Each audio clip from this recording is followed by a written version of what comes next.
Well, here we are again. A fortnight comes around before you know it, and we're into it. Wow, Andy, talk about still rubbing it in your face after making me give back those mugs. How are you today, mate? Very well, very well. It's been a bit of a crazy week, but yeah, we won't talk about it, but I've been working hard again. Because we all know it's a lie. Well, I can't believe you even try to justify it. So, what do you call a relaxed week? Like half a day or one day's work, or No, I've been busy. Central North Island with some forestry guys, Monday, Tuesday, down in Wellington, Wednesday with construction. EMA diploma students yesterday, and then today just hanging out with you guys all day. all day?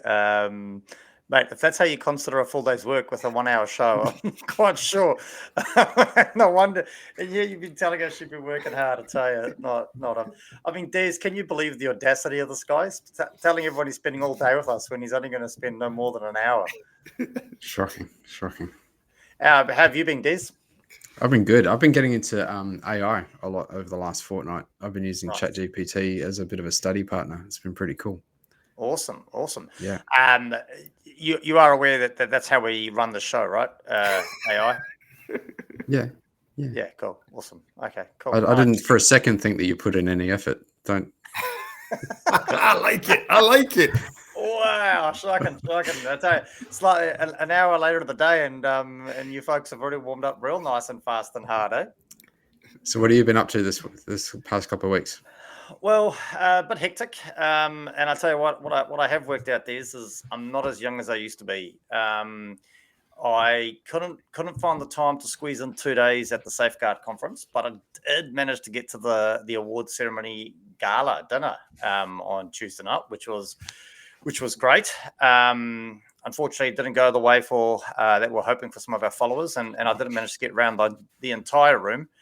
Apparently, one glass of wine and I'm all over these days. So yeah, but big night, a great night. Lots of people, which was cool. So yeah, that was me. Just social butterflying, really.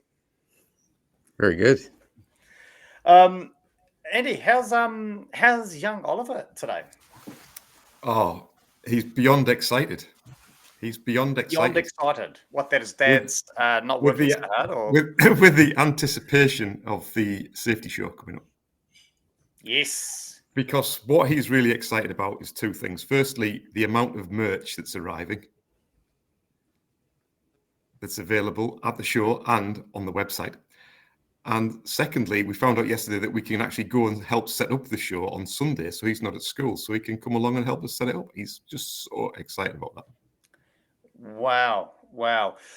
Awkward. I'm not around on Sunday. I've got a life outside of safety, so I'll just leave you to set up the show. Is that all right? It's fine. But I'm happy to work weekends. It's the life of a consultant. That's because you don't work Monday to Friday, mate. Listen, that's a great reminder, though, Andy. Super excited. I tell you what, it's come around super fast, hasn't it?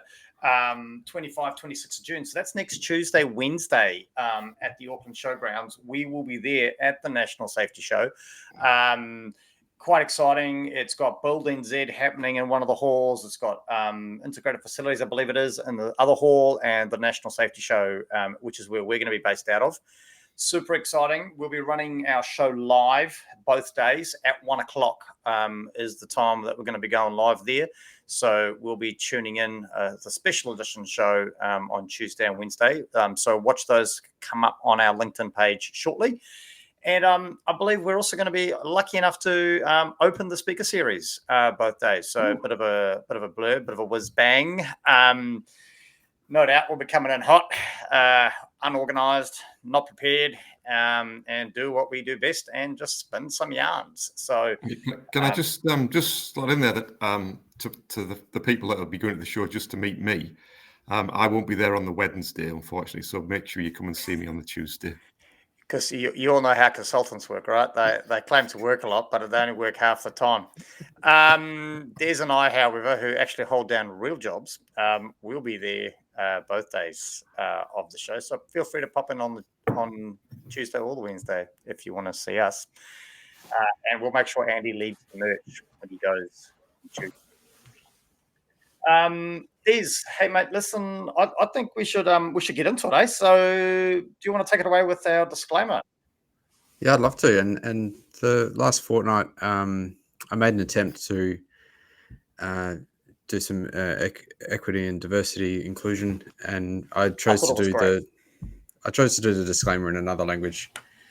But as Andy rightly pointed out, ancient Greek probably didn't appeal to quite the breadth of audience that I expected. So I've taken his feedback on board, and I've chosen to do another language that probably has a wider audience. So here it goes. In Circo securitatis non sumus periti legales vel securitatis. Concilium queriti ab octobribus peritus pro tutela personale. There you have it. Our disclaimer. Wow. Latin. It was Latin. Yeah, it was Latin. Is that what that was? Oh, Des. Andy, what are your thoughts? What's wrong? Latin. Has he appealed to a wider group of audience listeners? I would suggest Far more widely yes, spoken. because there's at least probably 2 that have done some Latin. There would be none that have done ancient Greek, but I still think there's some way to go. Can one of you, since you two just sit there looking like stunned mullets, while I'm controlling everything that's going on in the back end here, can one of you jump on our LinkedIn page and see if we've got any followers that may potentially be speaking Latin? So let's just get some statistics on that. But hey, I think it's time. Yep. Oh, We've got the pontiff. The Pope was listening. He's the only person I know speaks Latin. Well, there we go. And apparently listens to the show. So there, you've heard it here first. Can we get done for that? Like, is that like... That's all right. That's legit. No, legit. Okay, well, if he can speak Latin, maybe he can't speak English, maybe he can't understand us. But I reckon it's time to spin the wheel. What do you boys think? I think that's a good idea. Okay, so here we go. Super excited. We've got a couple of new ones up on the wheel at the moment. And I've also checked it out, guys. Just did some maths. I think we've got about 10 or 12 shows still to go to cover off the entire wheel. So got quite a bit of material to get through. So super exciting times. But here we go. Let's spin the wheel.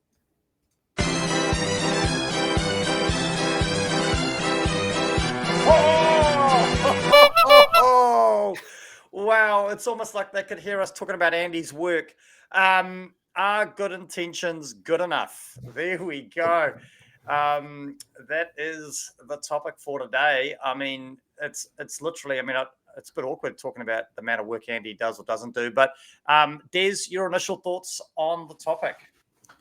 I can't remember who or why this was added, but you did. Our good intentions, and it probably was me. Yeah. I hope so. Probably in a fit it definitely was, Des. We got 25 minutes go. Thank you. I think it was on the back of being on the receiving end of a few industry safety initiatives that were rolled out with good intentions, but were absolute bollocks, as far as I was concerned, and a complete waste of time. No, really? Yeah. So hence the question: are good intentions good enough? Andy, what's your initial kind of shock thought on it? Are good intentions good enough? As a consultant, a lot of the stuff you must do must be a bit hit and miss from times, but I'm sure with all good intention, right? Yep. It's an interesting topic, actually. I don't think good intentions are enough. Not at all. Not even close. Mate, but you're an educator, right? Well, you were an educator. Well, you still are an educator, but you were an educator in the school system at one point, the New Zealand secondary school system. And listen, I'm kind of going through that phase at the moment now with my oldest child kind of working their way through the New Zealand schooling system. And it would appear that you're wrong and the country's right, because it would appear that good intentions apparently are good enough. Well, that's what we're teaching our kids anyway.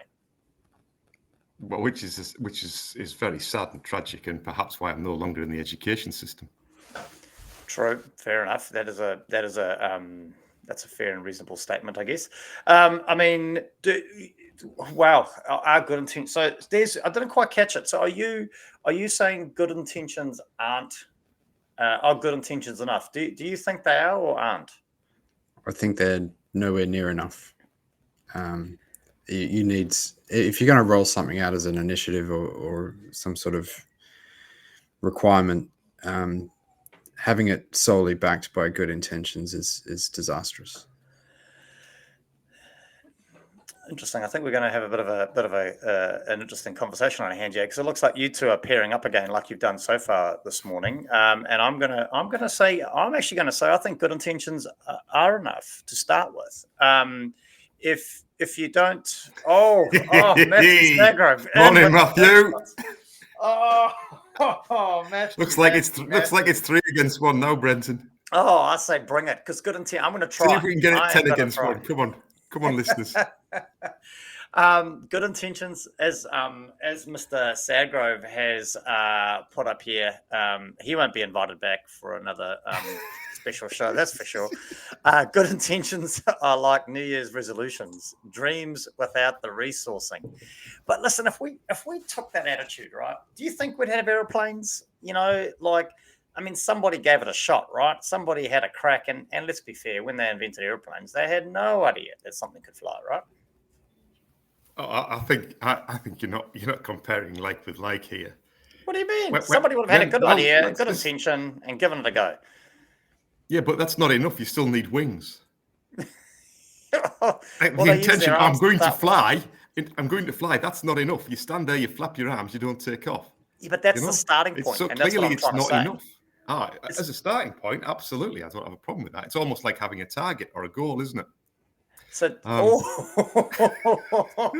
referencing previous shows, like it. But I guess I hate doing this. I absolutely hate doing this. But Andy, do we need to potentially define what we mean by good intentions? Do we need to land on that a little bit more? Des, what do you think? Well, I think we should look it up in the safety dictionary, but we can't because no one's written it yet. That's right, because no one's tried. No one's given it a go. Hey, the intentions are there. Is that enough? Clearly not. Ding! And he's won again. Well, no, they are. The good intentions are enough because people clearly want this thing. Just your inability to execute is not. That's where it's falling over. It's got nothing. Yeah, clearly. So therefore, my intention isn't enough. Yeah, but don't worry. Somebody else will pick up the mantle, and we'll run with it. Yeah, that's okay. What was interesting when this came up, where I immediately went to, and possibly because of some of the work I've been doing recently, was linking it to accident investigations and causation. So often in an accident, depending on sort of the model that you're using to investigate it, there's the defenses or the barriers fail because of decisions or actions by individuals. So ICAM's like that. And quite often the individual that's involved is doing they believe they're doing the right thing. They genuinely believe that they're doing the right thing, but it's actually the wrong thing. And that's why I think the word intention is quite tricky, because your operator thinks, actually, I'll do this because it feels like the right thing to do. But they haven't got the full picture, therefore it becomes a terrible thing to do. Does that make sense? So, no, I'm just... I don't want to use the example that's in front of my mind because it's still an active investigation. So I'll try and think of another one. But what we're moving into is this whole idea of optimizing violations. So I break the rules because I think that it'll be better for the business. Yep. So my intention is to save some time, but the actual act itself leads to a control failure. So in order to speed up the process so I can do more work, I'll cut out steps 3 and 4 of the procedure. Okay, so the intention is good from a negative context, right? Like if you're looking at it, people taking shortcuts, taking quick steps for no other reason than to try and help the business, right? When we often talk about that, people don't do these things generally for self-gain. Some people may, but majority would do it for the benefit of the business. But then if we think about an uncontrolled hazard, right? Let's just kind of go back to that. There's an uncontrolled hazard presenting a number of risks to an individual or a number of individuals, and somebody has a go at managing that, right? Is that not better than just leaving it and going, don't worry about it? Surely that good intention is is enough in that particular circumstance. What do you think? No, I don't think so. I don't think it's enough, because how do you know you're not making the situation worse with your good intentions without actually sitting down and having a good long hard think about it, doing some research, doing some risk assessment? So that's all fine and good if you sit at a desk and maybe you're operating a keyboard. But if you're Johnny on the spot, right? Like if you're the guy in the middle of it, in the thick of it, in the dust storm, and surely doing something is better than doing nothing. Not necessarily. No. So thank God we got a disclaimer in Latin, and nobody and people can understand it, so that none of this is construed as advice. So are we telling people then that if they see something and they think there's something wrong with it, that they shouldn't do anything about it? No, we're not saying that at all. We're saying the intention is interesting, but there needs to be a process that sits behind that. So a really good example in New Zealand would be the number of people that drown in the sea every year. If somebody gets into difficulty, somebody's walking along the beach that can't swim, yeah, but then their intention is to go in and rescue them, but we then end up with 2 drowned people. Yep. And it's the same with motor vehicle accidents when there's substances or there's electricity poles down. People want to go and help the people. The intention's right, and they run in and they get electrocuted too. And so I guess where I'm landing on then, and again, it'd be interesting. And do you think it's situational then? Is it situational? Because there must be, and I would imagine there are circumstances where doing something is better than doing nothing. And that something could be a range of things, right? That something could absolutely. Be reporting it. It could be turning it off. It could be doing whatever, calling in your circumstances, I guess, calling. So there we go. So let's go back to your car crash example, Andy. And there's a car crash, I don't know, vehicle wrapped in power lines. The intention's to help, so they call 111. Unfortunately, the result still isn't what everyone desired. Was that not good enough? Well, there's 2 different things there. The intention is to get help, but the action is to call 911. Oh, 111 and 111, 999. They all work. Apparently. Let's not cause chaos, mate. Let's not cause confusion. No, they do. They all work. Yeah, but we're not. Anyway, Can I just point people back to our disclaimer, which says not to rely on any of the information they hear in this podcast. Well, if I could in speak Latin, maybe I would have realised what was going on. So we don't. What is the Latin for telephone? What is the Latin for telephone? I've never worked that out. I don't know what they called it, Andy. Mr. Sagrove is on a roll this morning. Daring to dream is admirable, but get in behind your ideas and seek to follow through. So intentions may start, but they are a hollow. So intentions may be a start, but they are a hollow one. And that's what we're saying there. Oh, sorry, I'm over clicking. People are coming in thick and fast. Look at this, Mr. Dearsley. Mr. Dearsley, wow, on the volume as well here. Or entering into confined spaces to rescue a mate. It's a human condition to want to help, intention, but there have been multiple examples where it's gone wrong due to lack of planning. Well, thank goodness for the followers and listeners, because we're struggling and they are coming in thick and fast. Basically, what I'm picking up here from everybody so far is that I'm wrong. I think the key word is enough. Good intentions are a great start, but they are not the end. You can implement something with good intentions, but follow through with alerting, reporting. Yeah, so that's from Sarah Tizard there, and don't disagree with any of those sentiments. But without the good intention of trying to start, you're not going to get anywhere, are you? I mean, okay, if you've got no intention, I see what you. Yeah, you've got to have a good intention to start something, right? And yes, then there's the whole follow through and the whole carry it on and whatnot. I guess that's interesting, because I guess what we're talking about here is a good intention from whose perspective? So circumstantial. Because if the intention might be misguided.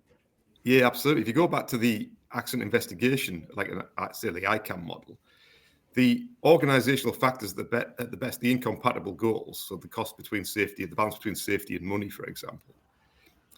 The board or the executive, they might be very much driven by money because they want to keep everyone employed, right? Because if they're not employed, then there's poverty and all that sort of stuff. So that might be their intention. So therefore, that their intention is right, is to keep the business functioning. But because that's countered by the intention to keep people safe, because, in their minds, it's always a balance between the two. There's always a trade-off between the two. So from a worker's point of view, they would be more focused on the intention to be safe at work, wouldn't they? I think maybe. Or to earn money and take it home for their yeah, families. Absolutely. And it's that balance. So the intent, it's really quite interesting, this topic. I thought it was going to be terrible. But what I'm picking up here is, I guess, it's circumstantial, and so would we be agreeing with me if I said good intentions are good enough as long as there is follow through, or evidence, or input? Yeah, I just Maybe. remember that isn't there a saying? Have you ever you know what happens when you sit on a fence? You often fall off, mate. So pick one side of the argument or the other. You can't go with maybe. Well, I can think of an example where even good intentions and good execution has still resulted in a disaster. Or in my view, it was a disaster, and it's the reason I put the topic on the board. It was an industry body, which will go unnamed, implementing a pre-qualification scheme. You've narrowed it down there, Des.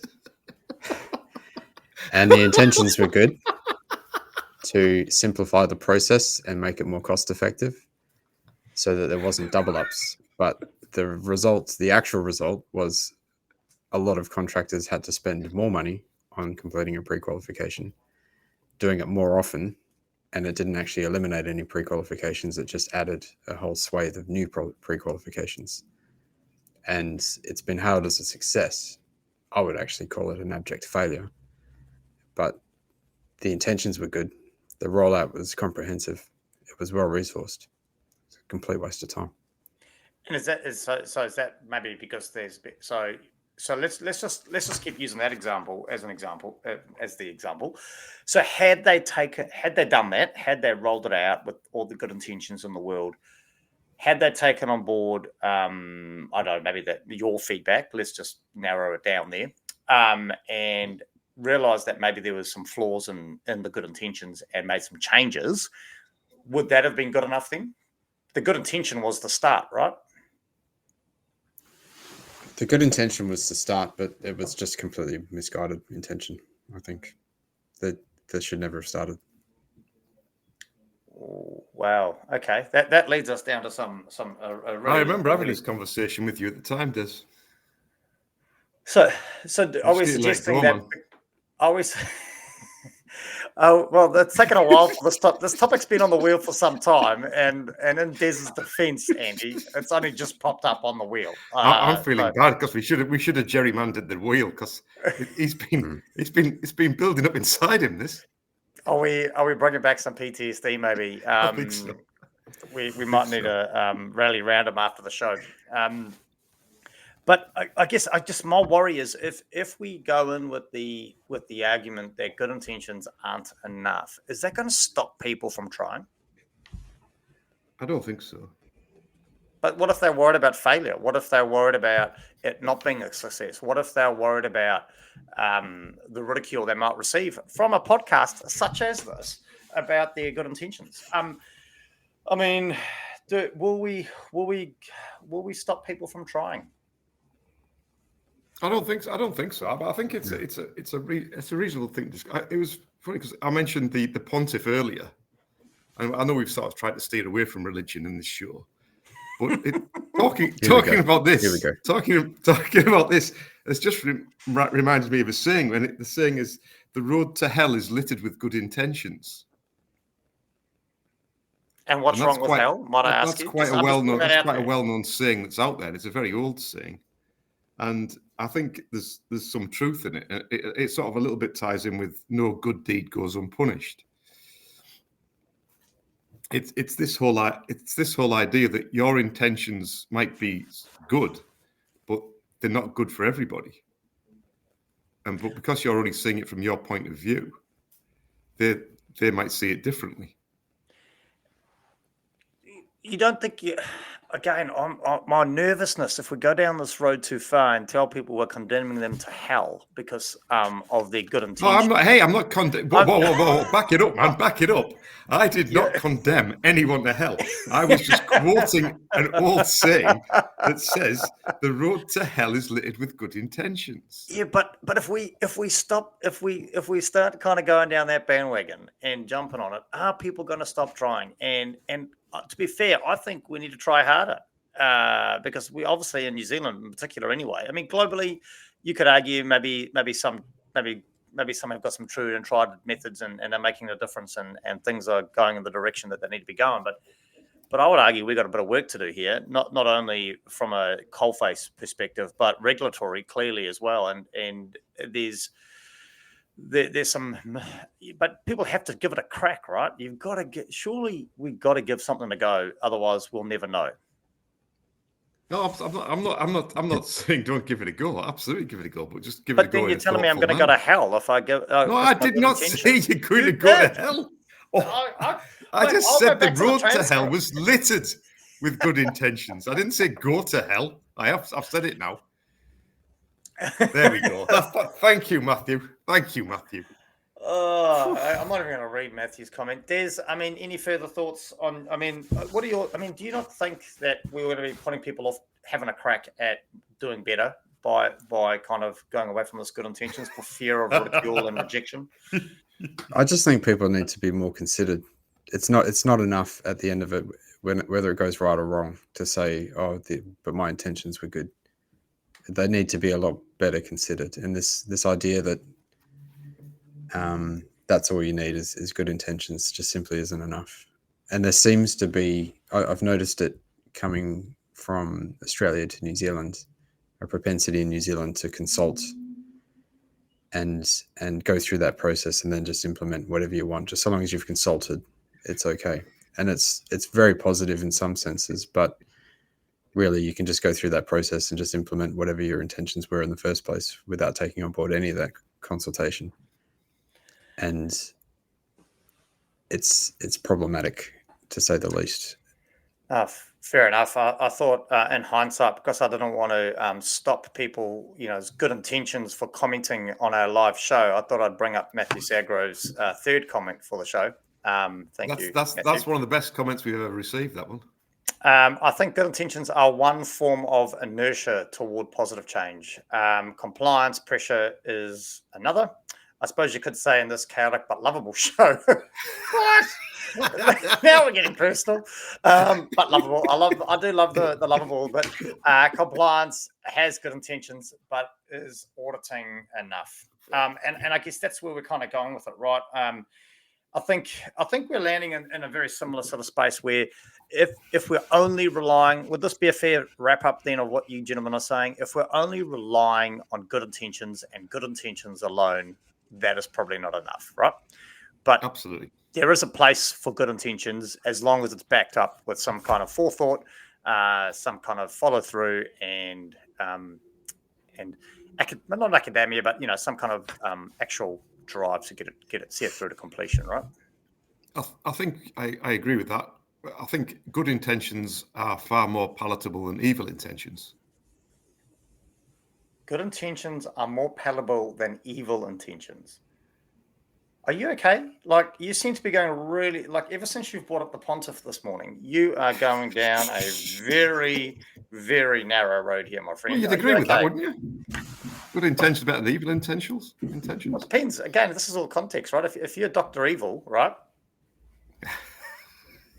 Then maybe evil intentions are good enough. I don't know. Like, I'm thinking it's contextual. Because I mean, if that's your goal, right? I'm not promoting evil, okay? But if you wake up in the morning and that's your main driver, well, then evil intentions are what you're striving for, right? Like, if that's your life ambition. But if you want to be a goody two shoes, like I try to be, then maybe the good intention route is the way to go. Des, back over to you. Because Andy seems to have been dominating the conversation on this topic of yours that you brought up.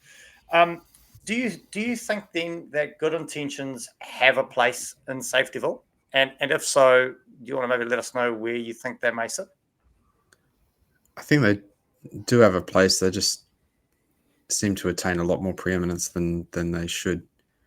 And I'm really into history. I love reading about history and watching documentaries and things like that. And it's actually really hard. And it's actually really hard when you judge people by the standard of their times, the moral standard of their times. It's very difficult to attribute evil or bad intentions to them by the standard of their time. So most of the things that have gone wrong in history have gone wrong despite very good intentions. And I think that should be kind of a lesson to anyone in safety, that good intentions are just simply not enough. It needs to be much more well considered. It needs to be supported by data or information of some sort. There's just so much more to the picture. I'll come back to you on that. Andy, your thoughts? Does do good intentions have a place in Safetyville? And if they do, whereabouts do you think they live? Yeah, absolutely do. And I think it's quite a high level. It's generally quite a high level positive thing in the way that I'm thinking about this at the moment. And that it would be, the intention to try to minimize harm to people. I mean, that's like the principle, that ties in quite nicely with zero harm, which is what we all love and all aspire to. Do we really? Well, the alternative is some harm, right? We don't want that, do we? Yeah, but that's a chance we all take with living life, mate. We wake up every day and there's a risk of harm. So depends on whether your intentions I'm not saying there's no risk of harm. Love it. Anyway, there's as we kind of start to wrap up this this topic of ours today. Any pros and or cons that you want to share? Like maybe one pro if you can with good intentions, and one con if you can find one. Yeah, I can. Cons is pretty easy. I think a pro might be that a good intention could be sort of a motivating factor to make something work and follow through with something. So I think it's definitely got some strengths. Cool. No, nice. Andy, yourself, mate, can you come up with a pro maybe and a con for good intentions? Yeah, I guess it drives the behavior and tries to get, it's the initial step in getting things done. Yep. Hopefully the right way. But I think the negative of it is, like I was indicating in accident causation, is that the intention of the individual might be fine, but it might go against the intention of the organization. Yeah, so it's quite a complex. I mean, and that I guess. Another topic maybe for the wheel. I need to write this down, but is it? It's all got to do with life's complexities, right? And I was the topic I was thinking, and I was just coming across in my head there is, and what I was about to say without having enough before I had a bit of forethought into it was, is safety complex? And you talk about the intent of the individual versus the intent of the organization versus all those. So there's a magnitude of layers kind of in there, but I then backed away very quickly because it's not safety that's necessarily complex in that sense. It's more about the fact that life is complex, right? And there's multiple layers and facets to everything. So is that where you're kind of going with that, Andy, around intentions of the individual versus the intentions of the organization, and are they good enough? Yeah. I hadn't thought about it as deeply as you had there, but yeah, it's that conflicting intentions, I guess, conflicting goals. Well, Andy, I know I may come across as a whimsical, lovable kind of guy, but I've got some deep thoughts and emotions too. In my chaotic world, I do take time to reflect, and I'm going to leave my thoughts on this with you. That safety is like an onion, right? Safety is very much like an onion, as a famous movie character from Shrek, I think, once referred to it as, in terms of the complexity of the layers of the onion, but also about the fact that it would make you cry. So hopefully, though, you are crying with laughter this morning as we sort of wrap up the show. But any final thoughts, Des, on this topic? Res ipsa loquitur in vino et veritas. Okay, for those of us that are not What? educated enough to speak Latin. The facts speak for themselves, and there is truth in wine. So drink up. Nice, like it. Andy, any final thoughts from you, mate? I agree with Des. My thoughts are that I think in the right context, we do need good intentions. But I think as the guys have really tried to drum home and articulate this morning, it's purely and only good intentions are probably not enough. Good intentions followed up with forethought, data, resource, all that other good stuff that needs to go with it, is a great motivator or catalyst to making change, right? So, listen, don't be worried about going to hell. Drink more wine and keep those good intentions coming. Now, talking about good intentions, gentlemen, it's been a roller coaster of a ride for us, and we're coming up rapidly approaching the birthday show. And we're gonna be pulling together a special episode of the birthday show once we get through our wee little event next week at the National Safety Show. But massive shout out to all our followers. We seem to have been gaining exponential growth. I think would that be a term that we could use? Exponential growth. The number of new followers just keeps coming and coming. I mean, we're aspiring to. I mean, that would be a goal or a target to get exponential growth, I suppose. Actually, you know what? Talking about good intentions, isn't that how this thing started? Just want to put that out there. Didn't we start this based on good intentions? That's exactly how this thing started, right? Good intentions. So what you're saying, guys, is this show's not good enough? That's not what we're saying at all. Just putting it out there. We started this thing on nothing but good intentions, and now look at it. But anyway, it's not all about us. I just want to shout out to one of our latest followers. This is a bit awkward because it would indicate that Des is using his power of influence over Sonia Cole from Brosnan. Sonia Cole, who happens to be a pre-construction administrator. So obviously knows Des and still decides to tune in and follow the show. So welcome, Sonia, and thank you for dialing in and listening. So again, increasing our Auckland membership, which is fantastic. You weren't exerting any overbearing powers of influence there, were you, Des? I can say that my intentions were good. Just before we kind of carry on and wrap up the show, another comment here from Sarah. While there should always be consultation, research, guidance, follow through, etc., into any process or decision, I guess you can bring it back around to say you implemented or did it all in the best intentions, no matter how well defined or thought out. Sarah, thank you for that. That's, I think, a great way to wrap up the show. But just before we go, a couple of quick reminders to all of our guests. How excited are we about next week, gentlemen? Very. Absolutely buzzing. Going to be awesome. You're all organised there. You've got everything sorted. I'm just turning up, just doing the thing, and we're into it. Yeah. When is it again? Monday, Tuesday, is it? No, of course it's not. It is Tuesday and Wednesday, 25, 26 June, Auckland Showgrounds. That is the National Safety Show. And how much is it to get in? What's that? How much is it to get in? Well, we will take donations. People can come and put money in the bucket, but it's free. But head on to the National Safety Show website. I think you can register your interest there because it's going to be packed, and it's an expo versus a conference. There will be a speaker series, and we're looking forward to opening that at 10 o'clock on both days.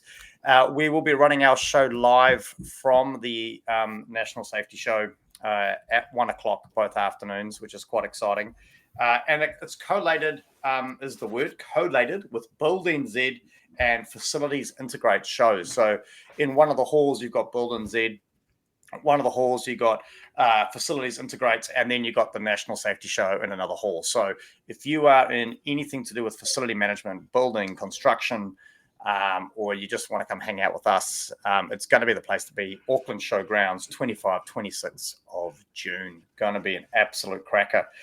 Now, guys, we started a new feature last week, and that was our bonus episode following the main show. We were lucky enough to have our expert listener, Darlin, Mr. Matthew Sagrove, to give us his thoughts on our topic. And we published that up on Spotify. So looks like a few people are tuning in, which is pretty good. So hopefully they're appreciating the weekly dose now of the Circus of Safety. And what were your thoughts on the conversation with Mr. Sagrove last week, Des? I thought Matt came in a lot more prepared than we did. I think it was quite a good discussion, but it showed us up. Although to be fair, listen, the benchmark's not very high, right? So the fact that I'd actually put a calendar meeting in the diary, I thought was a good start. But my intentions were good, right? Andy, your thoughts on the conversation with Matthew Sagrove? Excellent. Really insightful. It's interesting work that he's been doing. I want to sort of catch up at some of the projects that he's been involved in and talk to him a bit more about them. Really cool stuff. Yeah, no, fantastic. And it was classic. I've got to be fair. We'd because that show's not live and we're pushing it out on Spotify and our other podcatchers. But to be fair, some of the best conversation probably happened after we turned off the recording, which was a bit awkward. But hey, at least we had a good time. So hopefully you're all enjoying listening to that. Again, if you want to have your thoughts on this topic that we've just been talking about around good intentions and are they good enough, please reach out to us through our chat function on the page or message us individually. We'll be looking to record that next week. So going to be a big week for us next week, boys. 2 days at the conference, well, for some of us anyway, a pre-recorded show and planning for the birthday show. So this is almost becoming a full-time gig for you and me, Des. Just about. I don't know where we find the time. I know where Andy finds the time, but I don't know where we find the time. But hey, listen, a massive thank you to everybody for dialing in and tuning in, especially at the slightly later time today. Apologies for that again. I'm going to take full responsibility for that. Really appreciate that. Des, it's been a blast. Thank you, sir. Thank you very much. Been a pleasure as always, mate. Love your work sometimes when you do it. Thank you. Cool. See you soon. Talk soon, everyone. Catch you later.